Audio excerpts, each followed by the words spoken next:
नमस्कार, मी शिग्रतास किचनमध्ये आपले खूप खूप स्वागत आहे.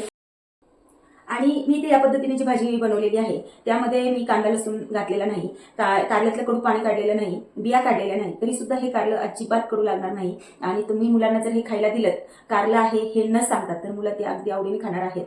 आणि तुम्ही एकदा का या पद्धतीने भाजी बनवली की तुम्ही याच पद्धतीने नेहमी बनवणार हे मी खात्रीने सांगते. आणि रेसिपी आवडली तर नक्की लाईक शेअर करा, कमेंट करायला विसरू नका. चॅनलवर नवीन असाल तर सबस्क्राईब करा. आणि आपण आता अशा श्रावण मासामध्ये कांदा लसूण न घालता आपण विविध प्रकारच्या भाज्या आणि वेगवेगळ्या रेसिपी आपण पाहणार आहोत. त्यामुळे चॅनलवर नवीन असाल तर आत्ताच सबस्क्राईब करून घ्या, म्हणजे तुम्ही माझी कुठलीही रेसिपी मिस करणार नाही. आणि आंबट गोड चवीची अतिशय आपली ही चमचमीत आणि लुसलुशीत भाजी कारल्याची हे करून पहा. आपण इथे कांदा लसूण न वापरता ही भाजी अगदी खूप सोप्या पद्धतीने इथे केलेली आहे.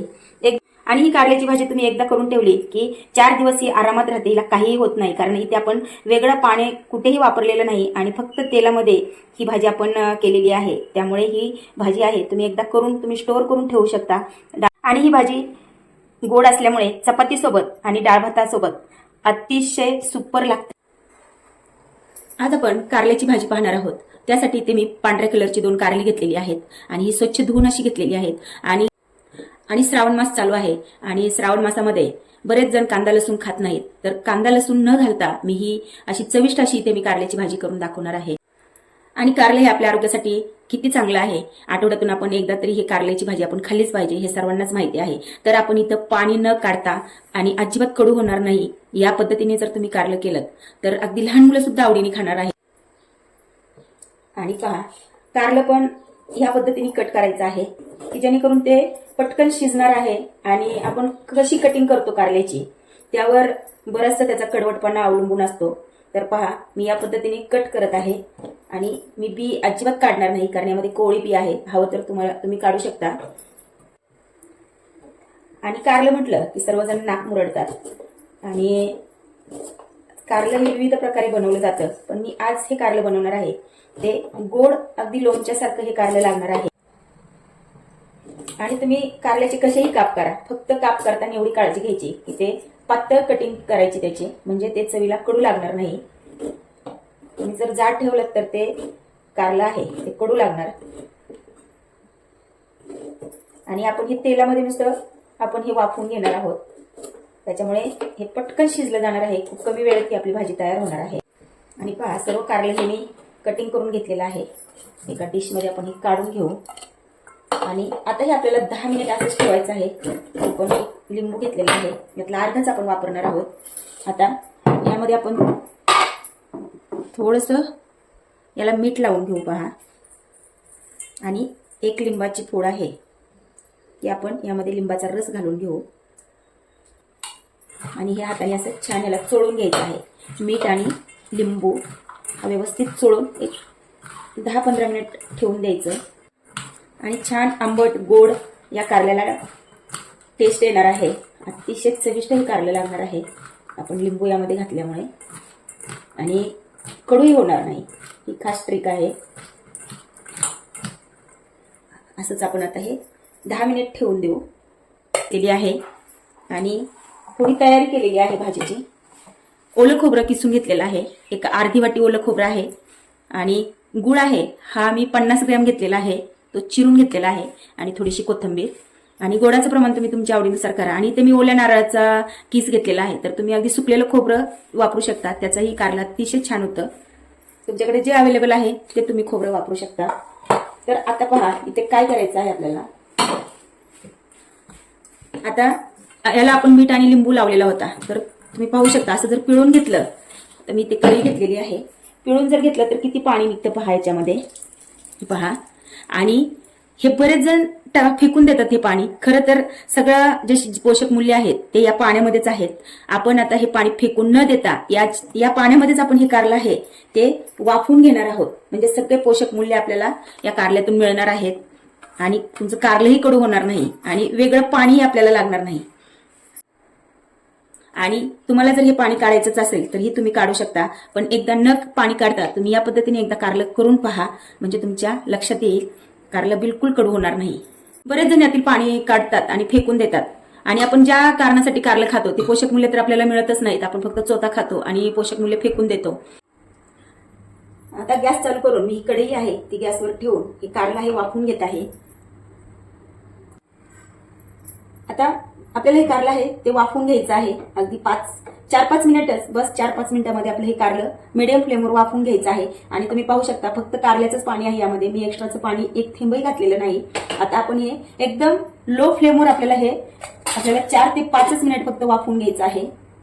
आणि पहा 4-5 मिनिट झालेले आहेत आणि छान असं आपलं पहा कारलं हे वाफवलेलं आहे. आता आपण गॅस बंद करू आणि फोडणी घालू. आणि आपण पाणी बिलकुल घातलेलं नाही तरी सुद्धा पहा आपलं कारलं हे बिलकुल खाली बुडाला लागलेलं नाही आणि किती छान असं आपलं कारलं हे वाफवलेलं आहे. पहा पॅन ठेवलेला आहे आणि 2 पळ्या आपण तेल घालून घेऊ. यामध्ये तेल छान तापलेलं आहे. आपण मोहरी घालून घेऊ. मोहरी छान तडतडली की जिरे घालू. गॅसची फ्लेम ही मिडियम ठेवायची. लगेच कढीपत्ता घालू. हिंग, धनेपूड, लाल तिखट. तिखटाचे प्रमाण तुम्ही तुमच्या आवडीनुसार ठेवा. हा घरचा काळा मसाला घालत आहे मी. आणि हळद.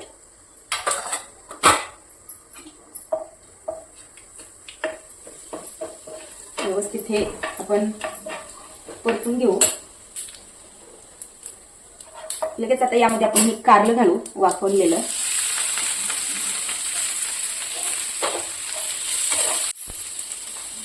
आणि छान असं मसाल्यांवरती हे आपण कारलं परतून घेतलेलं आहे एक अर्धा मिनिट.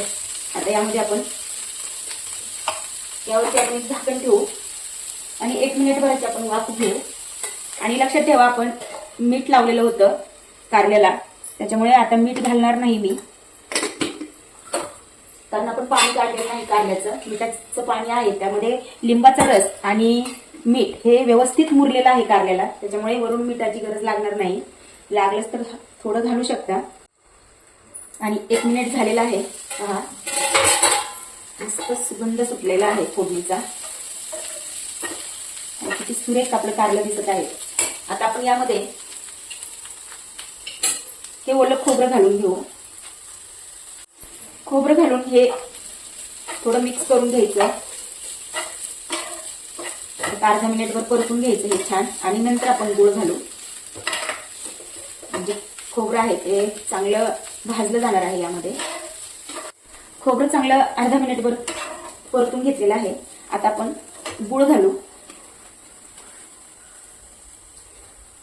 आणि मी एवढ्या प्रमाणात गूळ घातलेला आहे. तुम्ही कमी अधिक करू शकता. तुम्हाला जेवढं गोड आवडतं त्या प्रमाणात तुम्ही गूळ घाला.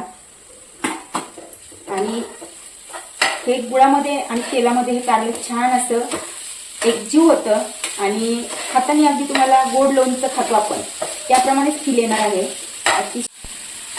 गूळ घालून व्यवस्थित मिक्स करू. छान लगेच मेल्ट होते पहा गूळ. गूळ घालून आपण एक अर्ध्याच मिनिटाची आपण वाफ देणार आहोत, म्हणजे हे सगळे जिन्नस आहेत ते एकजीव होतील.